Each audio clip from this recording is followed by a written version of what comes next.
Hey, what's up everyone? Mekkah here, and this is a video about the big tier list that I'm making. Episode number 20, in fact. That'll be the second of the 3 batches of December. In case you don't know, or in case you want to hear me say it again, this is a video where I place every single Fire Emblem character on a big tier list, or rather a lot of separate tier lists that I'm going to combine eventually into a really big tier list as a way to thank my Patreons, because, you know, while I'm going to do all of them eventually, I will have to, pick some of them first. And my Patreons decide who goes first. So today we're doing some Tellius, mostly Tellius, and some GBA as well. We got FE7 and FE8 to go. We did FE6 last time. So for the Blazing Blade, we have Oswin, submitted by Noah. We have Eliwood, submitted by Angelina. And we have Farina, submitted by Hugo. After that, we'll move on to Sacred Stones. Actually gonna finish that game off today, and then we have a lot of Tellius to go through as well. And in the next episode, we will do Shadow Dragon, New Mystery, Echoes, Awakening, Three Houses, Fates, all that stuff. So we have that to look forward to for this episode, and I'm just gonna, place characters on a tier list based on how useful they are in the game, how good they are in a tier list setting, and go off on unrelated tangents sometimes. Okay, so let's get into Oswin. I've made a couple of FE7 related videos lately that were kind of like tier lists, but not quite. They were usability guides, and in those videos I really sang the praises of Oswin. So if you want to hear me almost unconditionally praise Oswin for what he can do for the player, you should check those out. The tier list is more of a grim story, because in the tier list setting, his bad traits come out more than his good traits. Of course, Oswin is known for being the savior of new FE7 players, for just being able to, just go in battle, hit a guy in the face, and then laugh as he tries to attack back and do 0 damage, and just do that over and over and over. It's a really foolproof way of going through FE7, at least in the early game, and honestly for most of the game. Definitely, like, outside of Vector Hard mode, Oswin is basically invincible, and that's super helpful. I know it was super helpful to me, personally. I remember, this is about my first time ever playing FE7. I got to, like, Eliwood mode, and I got Oswin. And I was telling my friend who got me into Fire Emblem, like, hey, this Oswin guy seems really good. And he was like, yeah, he's good. He steals XP a bit, though, because he's over-leveled. He's like level 9 or something in the second chapter. I have that to think back of fondly. I picked Oswin for a draft race, too. The brainlessness of using Oswin really pays off well, because it's like a very hard unit to make mistakes with. And even if you do, you don't get punished by it. I guess you can still make plenty of mistakes, it just never really comes back to bite you unless it's against like magic users. So that's the really good part about Oswin. The bad part is the longer you go in the game, the more competent your mobile units become, and you already have like one really good mobile unit that's like super strong in Marcus, but as you get more and more, the need for a tank really decreases and the need for movement kind of increases. You get a lot of maps where you just want all the movement you can get. And for those, Oswin would be not the ideal candidate. Trying to have Oswin contribute in a map like Ballad Before Dawn is not pretty. So in that sense, Oswin isn't very good. But I still want to credit him for like the good he does. I'm gonna put him like in the same tier as like Hector, or maybe like slightly below with the other magic users. I think he's pretty decent, and I think he has some utility throughout the game. Like even in the early game kind of goes out of its way to make Oswin useful, with the way that he's usually positioned like pretty close to the action, so where he can get there. It doesn't matter too much. He only has 4 move, and the army appreciates the extra bulk. So we gotta give Oswin some credit for its due. Then we got Ellie good, Ellie bad, Ellie something. Yeah, Eliwood. So I don't think you'll be surprised to hear that Eliwood is 4 tier list is not a very good guy or a very good tier list. He's a very handsome and chill guy, very considerate man, but he doesn't really do very well in a game like FE7. Utility-wise, when you would like to have one to range or a mount. These are both things he gets after promotion, but that promotion is way too late. Early promotion is also something you would really like to have in a game like FE7 where enemy quality is so low. Eliwood spends most of the early game catching up to how good your other units are, and honestly, he just ends up getting further and further away. I think he becomes relatively worse, because the rapier is like, it has some early game utility, but outside of that, he just has nothing to offer. And his stats don't really scale well to the enemies. It takes a long time for Eliwood to just start doubling normally. Even though his speed, base, and growth are kind of average, it just takes a while for him to catch up to enemy speed. Once enemies get way down, he can double just fine. And then chapter 26 is when he should generally promote. I would always recommend promoting Eliwood over Lyn. For reasons I've gone into like way too much. But horse plus javelin seems better to me than bows, and yeah, it seems better. That seems better. So in that sense, Eliwood isn't very good. I did in my On my guide that I posted a while ago, I put Eliwood somewhat low. I put him like along with a bunch of other like kind of like joke units, like Rebecca and Dorcas and Bartra and Nino. And that's not entirely fair to him. He's like significantly better than them, but I just still thought that was the best tier for him. I don't think he's good enough to be like called mid tier, but he's significantly easier to use than most of them. Like once he promotes, he's actually like fine. Like 7 move is not great compared to like 8, but it's still pretty good. And you know, stats aren't too bad. He can get a support with Hector too, because it's just so fast. It takes like 3 turns to get a C support, and he can get a B support somewhat reliably. So I wouldn't count Eliwood out completely, but I think these units generally do better. Guy is better short term because he doubles in the early game. Long term, I think Eliwood is better overall. So I'm gonna put him like over Guy and be nice to him. I don't think he's as good as Athos is in the final chapter by any means. So if you think Eliwood is better than Athos, you probably value his contributions over the whole game more than Athos' contribution to like Light alone. So that's just like Athos is always a matter of like how much you value ability. But I think Wrath and Isadora and Vida have more consistent performance when they're around for the most part. You could argue him further back up if he like values availability a lot, but I think availability alone is not like the key to being tiered high, right? Like, you have to be actually good during your availability, and Eliwood between chapters 12 and 25 is, I wouldn't say like, it doesn't have to be a liability, but he's not helping you a whole lot either. Like, being around to be fed kills too is not utility. It's not the same thing, unfortunately. So being around does not make you good, is my point. Like, if it was, Dorcas would be a lot higher. Availability works best when it's used to your advantage. A unit like Hector or Oswin or Matthew, they get points for their, you know, being around because they're good at what they do. Eliwood is not very good at what he does for the first half of the game, basically. Then Farina flies in, and she's like the opposite. She like joins late, but has pretty good potential to be good. It's just there's not that many chapters left for her to do so. It's not like she's Athos or Renault where there's no time left, but it's like, okay, you got like the till end of 25. Depending on whether you want to stick around or not to train her in 25, she can be there. And she's pretty alright at fighting monks, I guess. They're not the hardest enemy to beat, so I don't really credit her for being able to beat the monks, but it's a nice training opportunity for her, right? And then you have like, I want to say at least 2-3 defense maps to whether you count battle preparations as a real map. So that alone doesn't let her speed up anything. She's good in Cock of Destiny. I like her in that chapter. And she can be helpful in map like Battle Before Dawn, Night of Farewells. Those are like good chapters for her. But something like Sands of Time, I don't think she's like super good there. She can be like helpful in killing druids and stuff, but it's not like she's speeding the chapter up or anything. She's not really helping you complete it. It's just you kind of gotta sit it out. And she can be sort of helpful to killing enemies. Victory or Death, I guess, is a kind of a good map for her in theory. So there's some things that Farina can do. There's not a whole lot of time left for her to do it, but obviously her class is great, her bases are great. I'm not gonna count the gold that she costs against her because I tier this thing, these units in the context of, okay, everyone's being recruited, everyone. So we're always getting Farina, we're always paying for her, and we're just gonna value her based on what she does after she turns blue. So her cost doesn't matter in this context. So that means if you want to penalize her for the gold she costs, you could, but I don't think it would change her rating all that much. Because when you think about it, FE7 gives you way too much gold. I think we've said gold doesn't matter like 5,000 times total, if I'm like counting correctly in the FE7 0% growth run with Don. Yeah, gold is very plentiful in FE7, so I don't think the cost is a meaningful detriment to getting her. I think it's like very overvalued. So yeah, I would put her like around here too somewhere. Like I think most of these units are better. I could see Eliwood being better because like Farina's like around for one map right before Eliwood promotes. So in that way, but then Farina's like better when Eliwood is around. So maybe they should be switched around a little bit. I'm content with this actually. Like if Eliwood is only good when Farina's around, then like it's basically like do we count Eliwood's availability against him or in favor of him? And I'm more tempted to count it against him because it's just how needy he is for EXP without contributing a whole lot. And Farina's pretty good for a while Eliwood is promoted. Like Eliwood becomes like a pretty good unit, but not as good as like these guys up here. Like he's basically a worse Sane Kent Lone kind of unit because he can't use Access and has one less move. But statistically, I would say they perform like roughly similarly. So I think this is alright. I think this is fair. So yeah, that's FE7. Let's move on to FE8.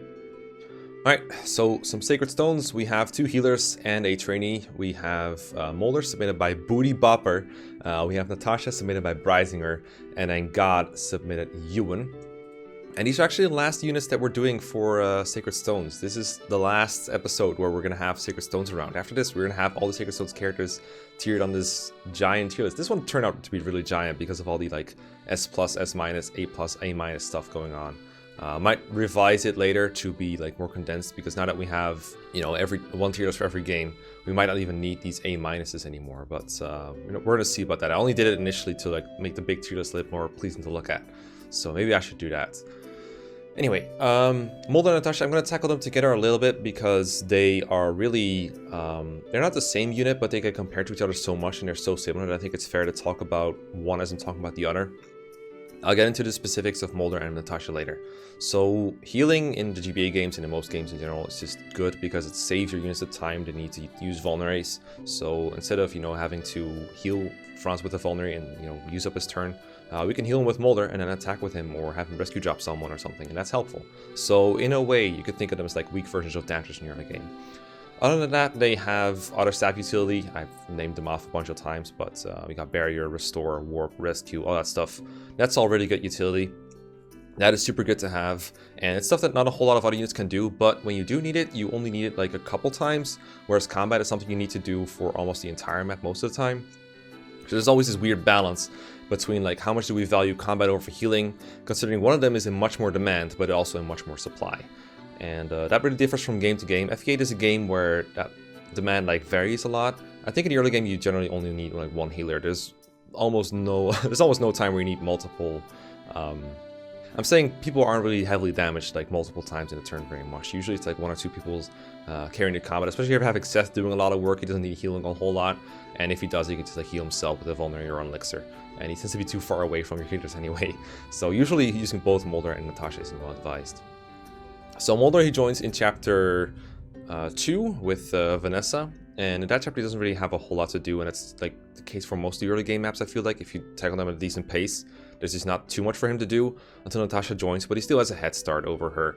He's still level 3 with C-rank staves, and that sets him well up well to like, even in an LTC or like an efficiency run or something, he's going to be able to warp by the time you get the warp staff or shortly after that, I think. I used him in LTC playthrough, like the Board Arengot thing, and I think he got to warp, I think the first time it was relevant was the chapter with Cyrene, the river chapter, and a couple times after that.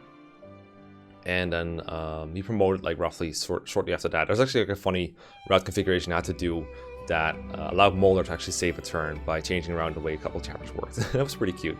I made like a whole documentary about like how I went about doing that too. Because I actually ended up like doing that while recording the run. So I had to go back a couple episodes and show what I changed. It was a pretty interesting experience. Board Arengot plays FE8. Still one of my favorite series to date, even though it's like very old and the sound quality isn't always ideal. But yeah, that's my experiences with Mulder. Pretty good, but like it's kind of plain. What he does is just like healing and occasionally restoring someone for most of the game, and he promotes and he gets Slayer as a bishop. I would always recommend going bishop. I don't remember. I don't think there's anything notable about Mulder as a sage other than the fact his con is really high, so he can use Elfire. But most of the time, he's better off using bishop and just using Slayer when you can. But most of the time, Mulder should be healing, not like attacking. So I think that puts him like somewhere like the B tier or the C tier, depending on like how much you value healing and his stack utility. I don't think he's like, Warp is kind of good in FE8 late game. It's not super great, but it gets the job done. So I'll put him like B-. That's all right. Natasha is like Mulder, but without a lot of things that make Mulder so nice. It's like I feel like Natasha gets valued highly on paper a lot because she's compared to Mulder, but Mulder already has some issues that are kind of showing on him lightly, like the fact that stabs level you up so slowly, like only getting 11 XP for heal and 12 for mana. That's a bit of an issue for Mulder. That's why he promotes so late. That's why I mentioned like chapter 17. That's like the game is almost over by that point. And then Natasha, she has that, but like 10 times worse, and it really shows how poorly healers scale with experience. Like for unleveled combat units, being unleveled isn't that bad always, because at least they get more XP per kill. So the effort you put into them kind of pays off. But there's nothing that rewards you for being unleveled as a healer. This is the same problem Rachel faces. And I know that like she doesn't seem that underleveled because it's chapter 5, but she's still like level 1 or 2. And with how slowly she grows, you could have usually used like higher base level, just so you can promote earlier, get Slayer earlier, get an extra point of move or 2 earlier. 1 move extra if she's Bishop, 2 move extra if she's a Valkyrie. That's still only like 7 move, but oh well, that's just how FE8 works, I guess. And also her magic base is really trash. Her growth is higher than Moldova, but she doesn't catch up until like way later. So that's another like minor strike against her. Her magic is just kind of poor. Overall, this is not me doing a basis over growth thing. It's just, you know, in the whole picture, like taking the whole picture into account, Natasha's level isn't terribly high, and that stops her from promoting in time. Slayer is nice when you do get it. I do recommend going Bishop overall unless you like the mount. But I do enjoy Slayer more. I don't think it matters a whole lot for a unit like this. I don't think she's a really good combat unit either way, no matter what you do with her. So it might as well be a bit of Slayer utility. That doesn't really make a whole lot of sense, but I guess like she doesn't need to be in the thick of the action. I think is the bigger priority. And if she is, then you'd rather have triple might against monsters. It's like as little as Slayer adds, because it's only like light tomes are very weak, so the 2 times extra damage you're getting isn't doing a whole lot. But sometimes it can make a difference. So yeah. I don't think Natasha's very good. I think she's like Sarah, but worse. And I remember where tier Sarah probably like in the mid tier somewhere, like a C tier kind of unit. And that's kind of what I feel like Natasha is, but more at the bottom. If anything, maybe she should be even like down here. But I'm gonna be somewhat, you know, somewhat, you know, give her some credit for her healing ability, but I can't really give her a whole lot for it. She's not that useful in the whole game. Like I drafted her for my very first draft and I was very disappointed at how good she was. Very disappointed. Then we have Ewan, and summoners are busted. Summoners are busted. That's all I'll say about Ewan. He's an S tier. Maybe not. Maybe that. Nah, I don't know if I can get away with that. So I used Ewan in my very first playthrough actually of V8. I used all the trainees. I was like, I don't know what the big deal was. I can just train him in a tower and that's fun. And yeah, you can do that. It's not what I'm assuming for this tier list, but you can absolutely do that and get away with it, and no one will notice, and no one will yell at you, tell you you're playing the game wrong. Just do whatever you like. I wouldn't recommend it. I think it's more fun to play without grinding, but I don't blame anyone for doing it because I did it myself as well.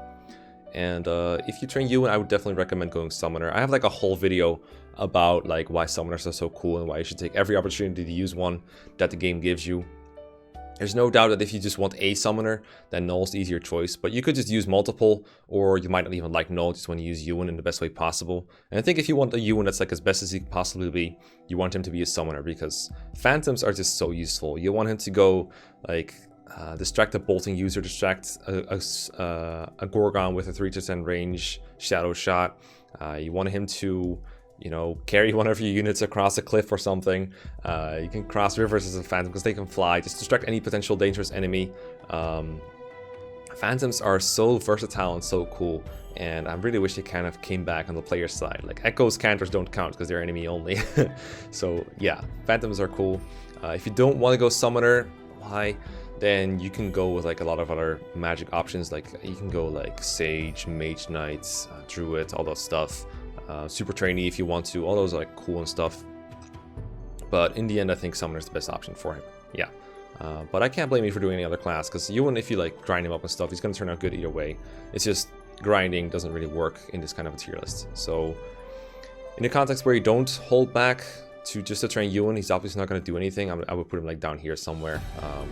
You could argue summoning utilities is better than anything these units can ever do, but just getting there alone is going to take so much efficiency away that I don't think we can pretend it's going to help you in the long run when we're talking like an efficiency context. I'm putting him over Marissa because Marissa has to be trained all the same. Maybe not to the same extent, but the lack of 2 range on her makes her much harder to train than Ewan in my opinion overall, and Ewan has a bigger payoff. So with that, I think Marissa is actually the worst unit in the game. But you know, with these units, it's really just, you know, really reaching for something good that they've got. So I wouldn't blame anyone for swapping these around. This is just my opinion. This is just how I see it. But you can go either way.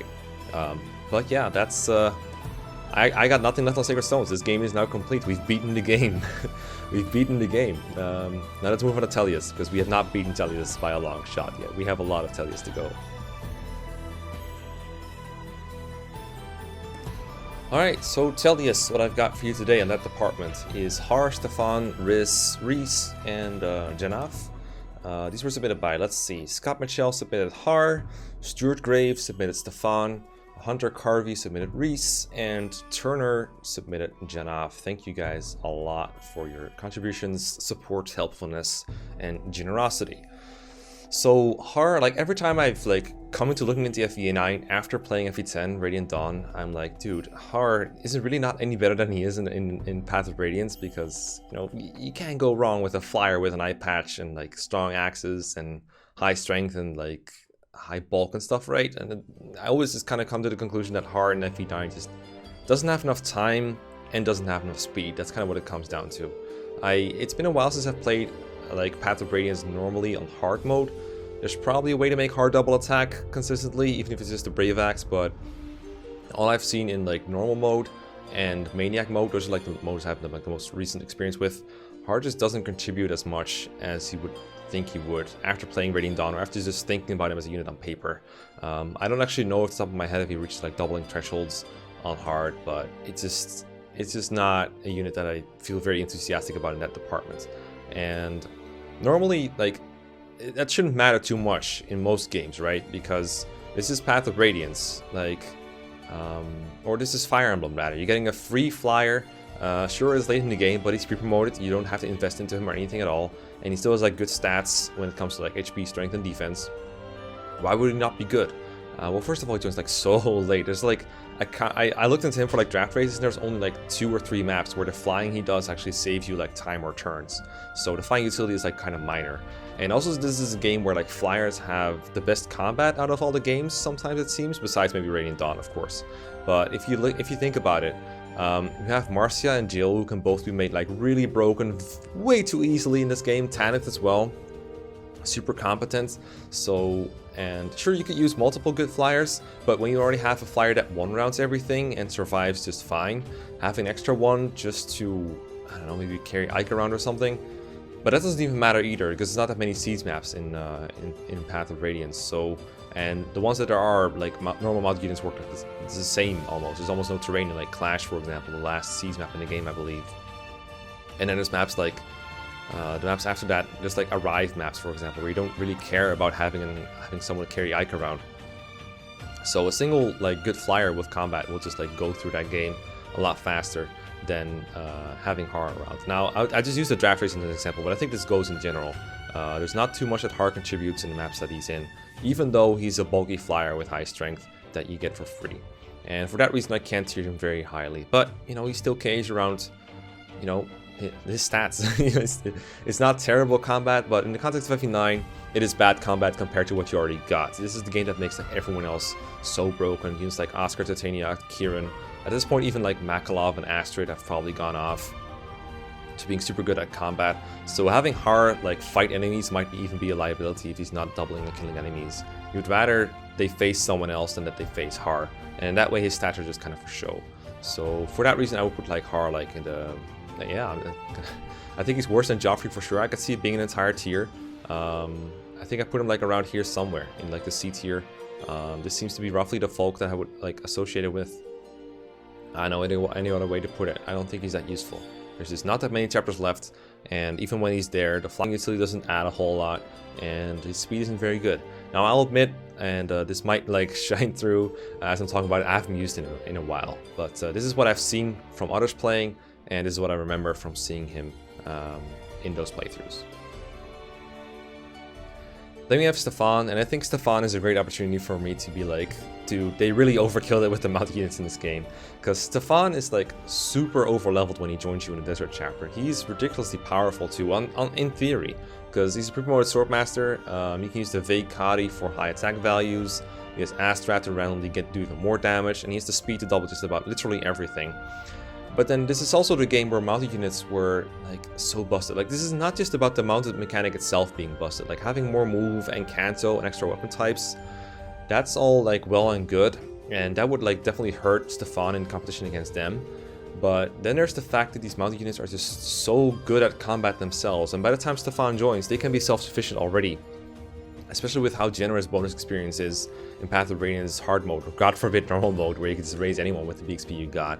So when you think about it like that, like what chance does a unit like Stefan have to compete with the speed of Kieran and Oscar? It's not that it's not just that they're like faster than him or like better at LTCing. It's like, if my units are one-running enemies anyway, then why would I need Stefan's more overkill stats when I can have more weapon options and more mounted? Like why would you not default to the option that gives you more movement, more power, more flexibility, more range than Stefan? There's just no reason to use him when you're being efficient. Doesn't mean we shouldn't give him credit where he's due. His base stats are definitely very good, and if you know how to recruit him, if you know that obscure desert spot where you have to put someone, then he can definitely help you out, especially on like a first playthrough or anything where you might not like know just how busted they'd make mounted units or something. I can definitely see him contribute if you want to use him, and if you're dedicated, and you can just, he's going to work just fine. It's not like you have to put work into him or anything. You just have to know where to get him. Or look up his recruitment, I guess. I'm not going to put the recruitment, like, hold it against him, because I'm going to assume people playing these games are, like, not playing blind. They're just looking at, like, okay, you're a player, you know everything there is to know about the game. Now, which units help you play through the game the most? That's really the measurement that a tier list goes for. And in that sense, I think Stefan doesn't do a whole lot, but I think we should still put him, like, somewhere up in the C tier. Just for his availability and being, like, decent when he's actually around. I think Khalil is, like, more free utility that's actually useful if you're rushing with mounted units. Because something like Meteor, for example, is more situationally useful than an extra combat unit, and Stefan doesn't really add a whole lot. So I think I want to keep Khalil above him. Folk, situational. If you saw my last FE9 draft base, you know how much I love Folk. I don't know if I can really credit Stefan over Folk. Maybe I should put him below Har. Maybe Psyhark is better for being around longer. This tier, like, for some reason I feel like mid tiers, like the middle tiers, like even A, B, C, and D, are like the hardest to tier. Like almost everyone can agree about the worst units ever, like Rolf, and the best units ever, like Titania and Marcia. But the middle is always like the trickiest one to tier. But I think I'm gonna go with. He should be better than Zyhark at least. Like he only joins like a couple chapters later, right? Like Zyhark joins like in chapter 11, and Stefan's chapter is like 15, I think. That's not a whole lot. So that should BXB Zyhark a lot. Stefan's gonna be better. I'm gonna leave it like this, I think. Then we have Reese. I'm gonna keep calling him Riz occasionally because that's just how I read his name. The thing with like pronunciations, especially for me, especially in games with no voice acting, is just like I read them in my head the first time, and that's just gonna stick for the rest of my life, basically. And it's also like not, it's not a character I've talked with about with a lot of people before I started like really YouTubing and going online and talking to a lot of people. So someone like Reese, it's like, until someone mispronounces their name and you realize, okay, someone else is saying this differently from me, you're never really getting corrected on the way you pronounce it. So that's why he's kind of stuck as Riz in my head. I swear I'm not trying to make him sound like the bald guy from Shadow Dragon. So yeah, Reese is a healer in Path of Radiance, and I mean, I kind of talked about like how that works for Mulder and Natasha. You know, healing saves someone else's turn in the early game. That can be very useful. FE9 early game can be kind of busy sometimes for your units. If you're not relying on Titania for everything, the units will need healing. Someone like Oscar is not going to dodge tank in the early game. So having someone around to heal them can be pretty nice. And it takes a while before you get another healer. So for the first, I think 8 chapters, basically, he's your only healer, and that's pretty useful. And then after that, he has some minor contributions. You do get a rescue staff in this game. He's not necessarily the best user of it. I would say that's Alencia or Mist probably, because they have mounts, flying mounts in Alencia's case, but they join like a lot later. Or promote a lot later in Mist's case. A cool thing about Reese that I didn't know until recently, until Rengor pointed it out to me, is that light, or actually no, it was Dandan who pointed it out to me.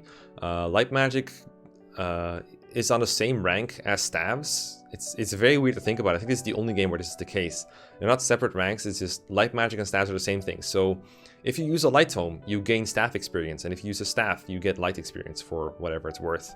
So that means that whenever he uses a light tome on someone, he will get closer to being able to use like rescue or something, or like the Ashera staff or something like that. It's super silly, but it works. We were theorizing about like ways you can save turns with that in draft races, but we couldn't really come up with anything. From what I know about Reese as a unit, I've never used him full time, but I know roughly what he's like. He dies pretty easily. He has low luck and low defense, so every battle with him is a very exciting one. Probably for the wrong reasons. He shouldn't see combat whenever possible. His promotion shouldn't be a very big rush. I'm in favor of promoting him with a Master Seal instead of waiting for level 21, because while that works for most normal units with bonus experience and everything, and just fighting combat and giving you XP until you get 21, for healers that's like way too slow. This is another game where you just don't get enough XP for using staffs. I don't remember if it's particularly more that you get in GBA. It might be like a couple points more per heal, but it's still really slow because, you know, no matter how good you might be at healing, you're still only doing like 1 per turn max unless you have Raisin involved. Whereas combat units, they can see like, even if they just fight one enemy on player phase and one enemy on enemy phase, that is still twice as much as they're getting per turn for a healer. If this gets 10 XP each, like that's even without getting kill bonuses into account. If they kills, they get 30 XP, which is more than like that's like 3 turns worth of healing usually. If they kill something, if they kill a boss, they get a full level, and that's like, geez. And then also there's the part where like giving BXP to a combat unit is a better investment than giving it to Reese, because the stats on Reese don't really matter that much besides maybe magic, because you shouldn't see combat anyway. Whereas if you put your BXP into like Oscar or Marcia, they're at least going to be like better at fighting stuff. Reese is going to be particularly better at healing, and since he's going to be out of combat, his stats don't matter as much. So yeah, these games are kind of unfair to healers sometimes when in level departments. With that in mind, I think Reese is like another C tier kind of unit. The early game contributions is nice, and other than that, I don't think he really does much. But for example, like Rescue has like these weird utility parts. Hammering a good weapon or a good forge might be a good idea sometimes. So I would give him some credit for that at least. I might be rating him a bit too highly. Some people might put him lower than that. But I think his free utility is pretty nice in your early game. Might be overvaluing it though. He doesn't really do much in the long term. But then again, none of these units really do. Then there's Janaf, and just like FE10, Har, FE10 Janaf is much better than his FE9 counterpart, but I still think FE9 Janaf is better than Ulki, for example, his Hawk counterpart, so there's something.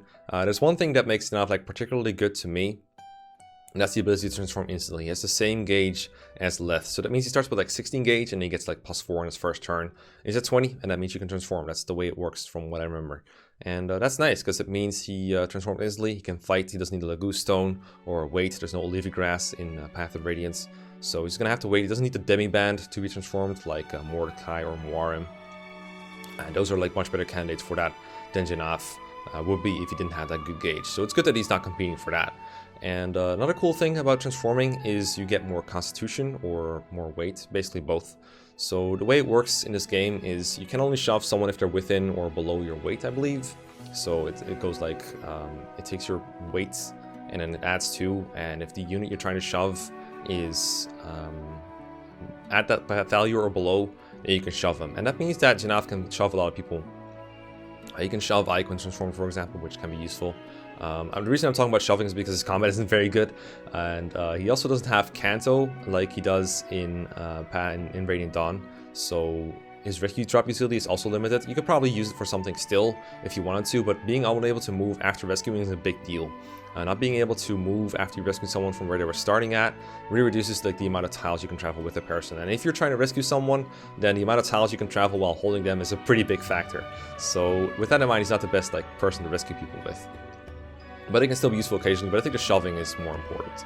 For combat, I don't think he does a whole lot. I think he can like maybe 4-hit KO and double most enemies that he's facing, depends on the difficulty mode and like what enemies we're talking about. Enemies in FE9 go through like a fairly big power creep, somewhere around like chapter 20, 21, 22, I believe, so that might also factor into things. I don't remember exactly how Janaf does at combat. All I remember is this is definitely not a character that one-outs at base, because if he did, we would remember it. He might one-out like Mage or something. But it doesn't matter too much because, you know, you'd rather see combat with like combat units anyway. So at that point in the game, when you have all these guys here that can just one-out enemies, or at the very least counter them at 1-2 range for significant damage, there's no need to have someone like him see combat, but he can still do it, sort of. So I think we have another resident for the C tier. I think did I just put like 4 people in C tier? I think I might have. Yeah, maybe like D tier would be appropriate too. I don't know. Yeah, I think like Ranulf and Gifka. I think Ranulf is better. I'm not quite sure about Gifka, but like it's kind of like an Athos-like situation, but worse. Yeah, I'll put him like at the bottom of C. I think Ranulf is actually like I believe his combat is fairly good, unlike Janaf's, and he has some reasonable other reasonable qualities about him. Like I believe his combat is significantly better than Janaf, so I think it's fair to have him below, even though Janaf flies. And flying is nice, but when your combat is bad and you're not that good at rescue dropping people, then that kind of takes away some of the value that flying would give you. So yeah, we're gonna go with this. We're gonna go with this for now. That's a pretty big C tier. That is a pretty big C tier. All right, that's Path of Radiance. Let's move on to the main events, some Radiant Dawn. All right, and now we have a lot of Fire Emblem 10 left, a lot of Radiant Dawn. But hey, that's good because we're playing Radiant Dawn, so we can talk about these units while I know sort of what I'm doing with most of them. So we have Beauty Incarnate's submission of Sauron over here. Cursor, can you please come over here? No, I guess you can't. All right, just stay where you are then, I guess. We have Heston's submission of Braum, Patreon Potato submitted Peleus. Alexis submitted Gareth, a unit that they know I like.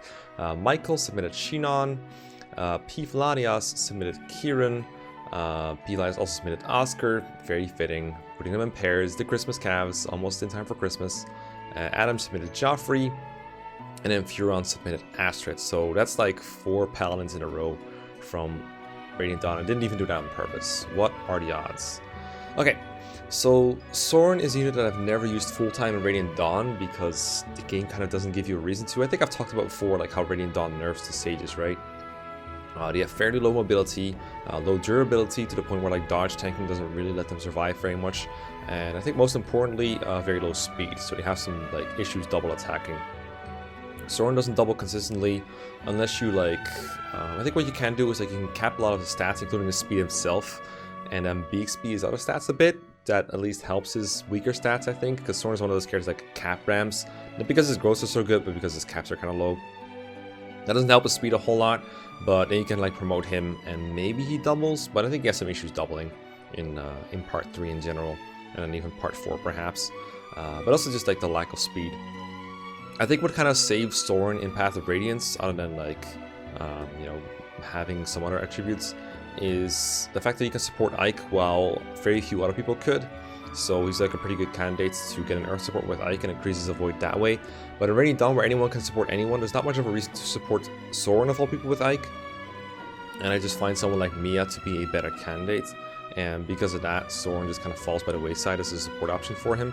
I think Ike, like, if he wants to support, I think what he wants the most is hit and attack, which Mia wants to, which Mia is able to give thanks to her fire affinity. Or Boyd if you want to, same affinity, same pros and cons. But Sauron just gives like avoid, and I think he actually gives hits, if I'm not wrong about the dark affinity. But either way, he doesn't give attack, and that sucks. Let me just double check, because I need to make sure that he doesn't give that, because he might. I think he actually does give attack, but I think Ike also wants a bit of hit. But I'm kind of afraid I'm making a mistake here, so I'm just gonna double check that stuff. Yeah, no, Dark does give attack and avoid, so it's actually like decent for Ike, I guess, if he does give that. That's not terrible. So you could give that to Ike, because like I like to give Ike some hits for the late game, where he has to fight some really dodgy enemies, some particular bosses that are kind of dodgy. So for that reason, something like Fire works really well for him. But I kind of forgot that Dark gave attack, because it doesn't give that in GBA games. And Sauron is Dark Affinity, so I guess it could work for Ike. I guess it could work out if you wanted it to, if you wanted to make Sauron good. Maybe I have to consider doing that now, because I've never really used Sauron before, and he seems interesting. But like, the points about like his enemy phase being poor due to his low durability kind of sucks. He also faces crit from a lot of enemies. Part 3 is when you face a lot of tier 2 enemies like Swordmasters and Halberdiers. The game just kind of spams them as if they're tier 1 enemies, but they do have that innate crit. And Sauron's luck is kind of low, so you can get crit if anyone fights him. So something random like a ballista shot or a random Halberdier attacking him is like a potential easy death for him, and that sucks. And also just magic tomes just aren't all that strong in this game. Like not strong enough to like one-shot enemies or anything, so that could help his doubling problem if they could, but it doesn't really. He has innate adapts, but I don't think that really helps him. Adept doesn't really proc reliably for him. I think it goes off of speed in this game. It could be skill, I'm just going to double check that too. But either way, the fact that Sauron doesn't double at base means that Adept is like less useful on him than it is on someone like Mia, in my opinion. Yeah, so Adept in this game is speed percent, so you want to have it on someone who has good speed, and Sauron doesn't really have great speed. So with that in mind, I think Sauron is like something like a C or a D tier character, in that you can make him good for part 3 if you want to. So he's got a lot of availability. He doesn't do too much with it, but you could make him like long-term good, which is similar to the units that are like, think about like Tyronia for example. He's not around nearly as much, but at least when he's around, he's really good, and there's no investment cost. So I think those kind of units are better than what Sauron is offering. Heather, for example, she sucks at combat, sure, but the thieving utility stuff you can get for free, finding hidden treasure, the utility that she has in the chapters where she's around and force deployed is probably about on par with what Sauron offers for most of part 3, just because it's free. So that's why I'm comfortable putting Sauron like a C tier. I don't think he's bad, like terrible, but I think he has some issues where I wouldn't put him very high. I think he has some potential to be a good staff user in Radiant Dawn if you like really raise his staff rank, because he's got high magic and the ability to promote in part 3. and like a lot of times you just work on a staff rank, like 3-7 for example, is just a defend map where you have nothing to do, so you might as well just maximize his gains in that department. It might be an option, but I'm not very experienced at Radiant Dawn Sauron, so yeah, I'm gonna have the chance of doing that. I'm actually like, as I'm recording this, I'm actually right before I get Sauron, so this is a very inconvenient timing. I might have to like readjust him next week or something in my revisions. Then we have a Braum moments, and oh god, using Braum was kind of painful in 2-1. I played the chapter a while ago, I edited it like the other day, and I'm like, oh my god, his accuracy fucking sucks. He has like 70 hit on everything, and he's like one of the only 2 units you have in that chapter, and it really annoyed the fuck out of me. But you know, you don't really have a choice. I can't really hold it against him, because what else are you gonna do? Not use Braum in that chapter? No, you have to use him. Once you have alternatives to Braum and Radiant Dawn, there's like no reason to use him really, because he's an armor knight, he's slow. You have better units that are stronger, faster, and just as bulky. Braum's bulk is good, but other than that, he doesn't really have that much going for him. His attack power is alright, I guess, but not super great. I used him to choke some points in Alincia's Gambit. I used him to, you know, hit a couple guys. I used him to choke a point in the Lucia chapter as well. That's just kind of the thing he does best, is stand there and don't do too much. Just kind of don't die and hope that he's able to distract some enemies for long enough that you can beat the chapter without him. That's kind of his purpose. I think that's like using Braum optimally. It's not using Braum for the whole game, it's just using him when he's free. So in that sense, it's like kind of like Heather and stuff, but for much less long-term benefits and much less long-term use. Like Heather finds like hidden treasure like the rescue staff, for example. Braum has no such thing. So I think Braum is going to end up going in E tier somewhere, or in D tier. I wouldn't say E tier quite yet, but yeah, it's gonna go like somewhere down here.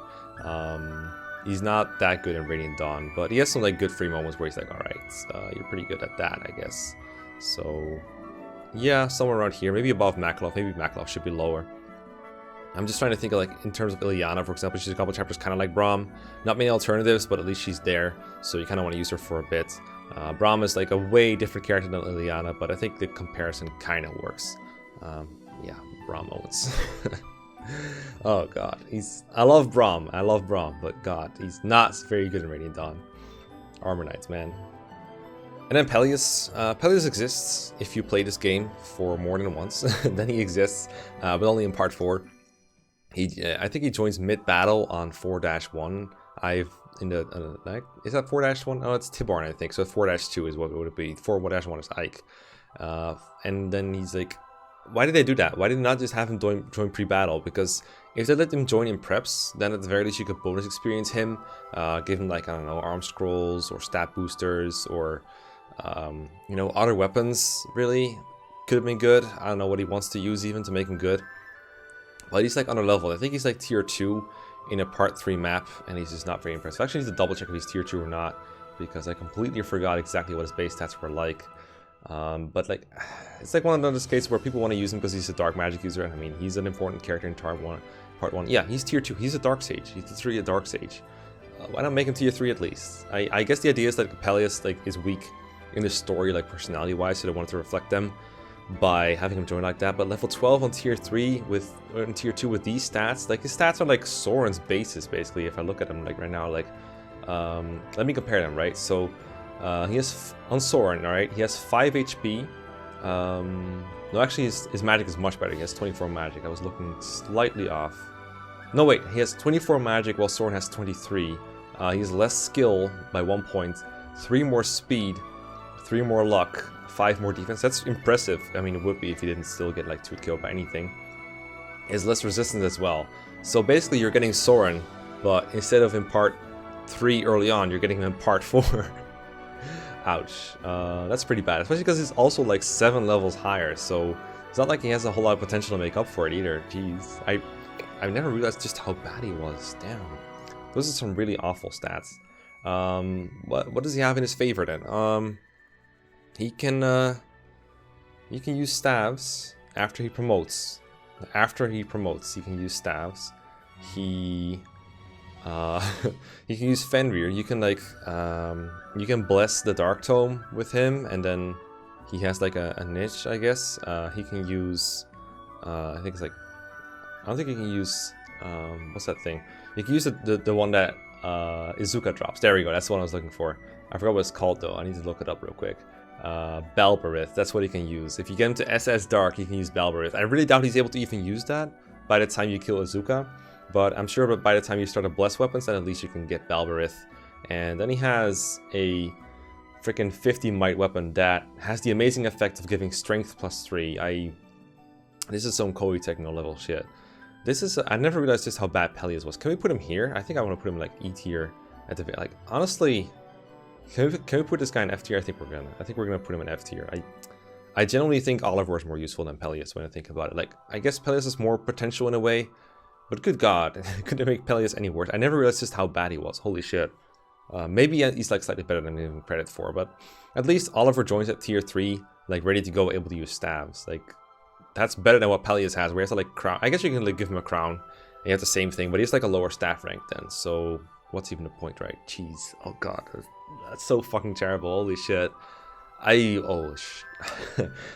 a little overwhelmed right now by like how much Peleus pills in comparison to other units. Like, I just compared him to base level Sauron, and it didn't look very favorable for him. Like, jeez. Okay, I've recovered. Let's move on to Gareth.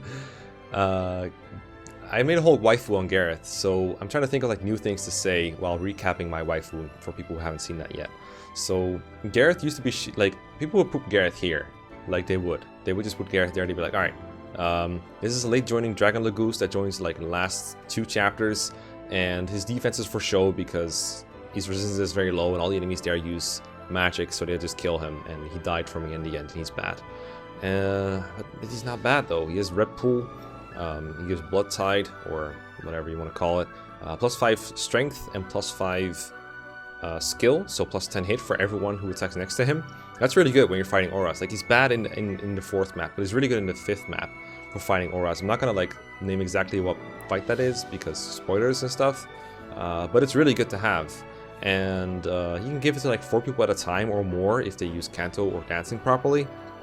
That's a really good damage boost. Like, what characters boost that many? Like, if you think about like how many red pools you can use in the final map with just Gareth, he does like, he might do like 100 damage depending on like how long you take to beat the chapter. Now, to be fair, you have Anna as well, who also gives the same boost, but you can stack them, so I don't think that counts against them. There's many points where you could use both of them at the same time. You get +10 on your strength and your skill in a single attack. And you can also use them separately, put them in 2 different places, and that's necessary because the auras are also in a lot of different places. So sure, Anna is better, but that doesn't mean that Gareth is worse than who else you would deploy. Like, he's going to be better than Soth and Sanaki and Kurth Naga for sure in the final chapter, so there's no reason to leave him out. Keeping him alive is a bit tricky, but I go into like really deep detail on how easy it is to keep him alive, and basically what it comes down to is if you put him on a war tile and transform him, he's fine. If you kill 1 aura, he's generally fine, or if you kill 1 spirit on the first turn, he's fine. If you kill 2 spirits, he's definitely fine. If you give him a ward and kill like 1 aura or 1 spirit, he's fine. He's really easy to keep alive, is my point. It's just, it takes a little more than putting him on a normal tile and then just hoping he survives. That's not how you do it. And that utility alone, I think, makes him better than a character that just doesn't have any value throughout the game. Like, how much do you really get out of using Makalov or Braum or Sanaki or Rolf versus a guy that you just don't have to train, you don't have to spend a tower slot on him, and he gets you like a huge boost for free. That's pretty good. Sure, Rolf, like, if you just compare like how much Rolf does in like 4E1 or something alone to what Gareth does, it might look bad, but that doesn't show all the investment you had to put into Rolf, and in fact you had to waste a unit slot on him in the end game just to make use of him there. Gareth is free. Like, however little you might value what he does for you, which I think is pretty significant, whatever he does is free. So in that sense, I think he's better than like all the units you would consider like kind of bad, that would like be detrimental. Now, people like Ilyana and Brahma give him credit for what they do for free too. So I think it's fair to like put him below this guy over here, because you know, he seems better in the final chapter, but then again, Gareth might do more for you. I think it's fair Gareth's boost do more for you than what he does, which is like 1 big heal on everyone, that's it. That can be helpful, but I want to put Gareth over him at least. And then you can argue about whether he does more than these characters, but I think I would honestly want to put him here. But just because I don't want to seem biased, I'm going to put him like here instead. But yeah, he's low because like lack of availability obviously is a big deal. Even within Radiant Dawn, like 2 chapters, basically 1 chapter, basically a half chapter, basically a couple turns. But he still does so much work for you if you use him properly. But I will admit, Using Gareth and taking down all those auras, it requires like fairly good positioning, but the better you are positioning, the more you get out of Gareth. He's like a dancer in that way. But this is a really fun unit to talk about, and even though the quality might not be what you're used to from me, you know, mecha quality and stuff, go check out the Gareth waifu if you haven't already, because I was really happy with that one, even though it was one of my earliest works. Gareth is, or used to be very underrated. Then there's Shinon, and if there's one thing I know about Shinon is that like everyone really loved it when Radiant Dawn came out, and it turned out, hey, Shinon is actually good in this game. Somehow they really buffed him between Path of Radiance and Radiant Dawn, and all they did was make him stay around with Ike, and well, they gave him some pretty good bases as well, and some really good growths, and then they added a third tier for snipers that was also pretty good. So yeah, Shinon has good everything except class. That's what it comes down to. His stats are bonkers, they're like on par with Ike's or better. He doubles everything, he has a lot of strength, he has a lot of crits, he gets 3 range after promotion as an option. He can use crossbows to attack at 1 range. He's got a bunch of options available to him. The one thing that he doesn't have though is like good 1 range. Like crossbows exist, but then he gains strength, and sure the might is high, but it's not enough to like 2-shot most enemies. So he's relying on a crit if he wants to kill enemies on enemy phase, and I think that hurts him quite a bit. Now early on in part 3 I think it's really good, because you don't have that many options to one-shot enemies. You don't have horror or anything until 3-2. You don't have the Lagoos until like 3-5 or 3-7. So Shinon comes in handy when you don't have many alternative options, and not having like a super good enemy phase is okay. In fact, there are some occasions, like 3-1 for example, where he can provoke enemies into attacking him at range and actually kill things on enemy phase. That's good. But the more FE10 maps become open and the more units you have available as options, the worse Shinon becomes. The fact that he doesn't have a mount is like also gonna hurt him a little bit. And then eventually you get 2 maps that are just route maps that are gigantic and huge and big.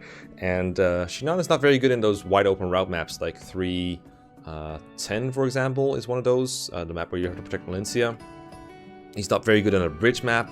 He's not particularly good in part 4 until you get the double bow, because the double bow does give him 1 range, but I feel like sometimes people forget you just only get that in the end game. They'll finish a playthrough of Radiant Dawn and they're like, wow, Shinon was so good for me in end game, because he got the double bow, it's like 1-3 range destruction machine, so freaking good. And I'm just like, okay, but you only got the double bow at the end. Like, how good was Shinon for you before that point? Part 4 is all routes, and Shinon is probably going to be on the Grill Mercenaries route for most people. Like, how many enemies does Shinon kill there per turn? Probably 1, maybe 2. That's about it. That's all he does every turn. Whereas most units, they can fight like so many enemies every turn. So I think Shinon is really held back by his lack of an enemy phase. So even though like everything else about him, besides the fact that he's an archer or a sniper or a marksman, whatever you want to call it, even though everything else about him is so good, that one thing, that lack of 1 range, and sometimes the lack of a mount, I think it really hurts him still. I'm not saying that Shinon should have had a mount or anything. I don't think he would have been much better with a horse on him, but that does hurt him like those really big route maps a little bit. But yeah, even if you had like a mini bow or something, that might have been nice. Although that doesn't double at 1 range in Radiant Dawn, so I don't know. Either way, yeah, I wouldn't really put him in B- either. I would put him like C, and then like somewhat high in there though, because like sure, he is useful. It's just I'd say around here somewhere is reasonable for him. But I know a lot of people would place him higher. But I personally only value him like a C tier, which I know it sounds low because looking at his stats, but Sniper is a really, really bad class in Radiant Dawn, especially in part 3 for most of it. Alright, it's Paladin time. We have a lot of Paladins, and they're all kind of different. They're all like, not all in different parts of the game. I think I actually will start with Oscar, and then we'll go into the Crimean Royal Knights, because they all kind of fit together in a way. So Oscar is around for the same amount of time as Sauron and Shinon, for example. Similar availability, you know, all of part 3 basically. Besides like the Dawn Brigade maps and the Crimean Royal Knight maps. And just like Shinon and like a lot of the other Grill Mercenaries, it's like really good to have early on in the Grill Mercenaries. We don't have many better options. And as part 3 goes on, there's like maps where Oscar just like barely gets to participate because of his mounts, which is kind of weird. There's maps like 3-4, the map where you climb up with Ranulf, and you have to seize with both him and Ike. That one, Oscar can like help up to like halfway of the map, and after that he's like, okay, I can't climb these ledges with my horse, so I guess I'm just stuck down here doing nothing. There's maps like the Swamp map in 3-7 where it's like, okay, I can barely move across, I can't move across the river, I'm done, bye. Just can't do anything besides take out enemies at the starting point. And there's like a couple more maps like that where Oscar is really impeded by his mount. There's also maps where it's just like it's wide open and Oscar can just go to places a lot easier, like 310, like I mentioned earlier. The Valencia Protect map, he's really nice there, being able to run around. I think Oscar has some speed issues, particularly speed cap. Like I remember his growth was like 60% or something, but then he caps his speed in tier 2 and he just can't grow any further, and that can get him into doubling issues like later in part 3 sometimes. But you could solve that with an early promotion.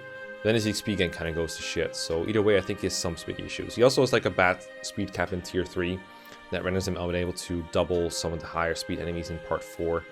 I don't think that's a huge issue, but it is another thing that, like, it would have been better if he had higher speed cap, I suppose. And that goes for all paladins, by the way. They all have speed cap issues to an extent. And except I think Astrid, I think female Silver Knight is like the highest speed cap of everything. So she might be able to like double auras with Nazir or something like that. I don't remember the thresholds exactly.